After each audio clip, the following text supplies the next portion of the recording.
There is a very specific sound that defines professional photography and high-end cinematography.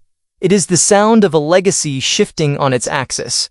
For years, the original Nikon Z9 stood tall as an absolute fortress of engineering, a camera that threw away the mechanical shutter and dared the entire industry to catch up. But technology never stands still, and the elite tier of visual creators demanded more. They wanted more speed, deeper dynamic range, tighter cinematic integration, and an autofocus system that borders on the paranormal.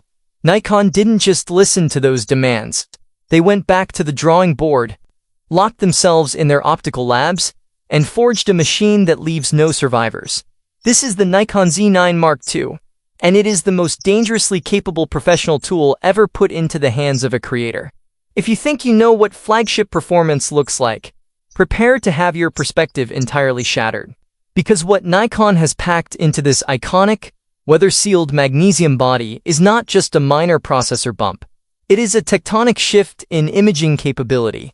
Today, we are tearing away every layer of marketing speak to dive deep into the microscopic architecture of the Z9 II, exploring the bleeding-edge sensor technology, the revolutionary fusion with red cinema DNA, and exactly why rival manufacturers are currently panicking.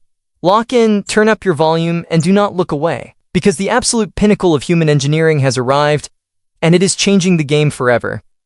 Let us start with the heart of this beast, the image sensor. The original Z9 stunned the world with its stacked CMOS design, but the Z9 Mark II takes that concept and pushes it past the absolute breaking point.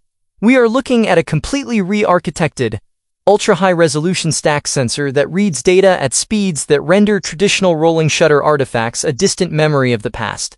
The sensor readout is so blindingly fast that it approaches global shutter territory, completely eliminating distortion when you are panning across fast-moving action, tracking a race car at 200 miles per hour, or shooting flash photography under challenging stadium lights. And then there is the return of the legendary native ISO 32. If you have never experienced what Nikon's low base ISO can do for your work, prepare to have your mind blown. It delivers a medium format level of clarity, color depth, and texture that makes your images look impossibly three-dimensional.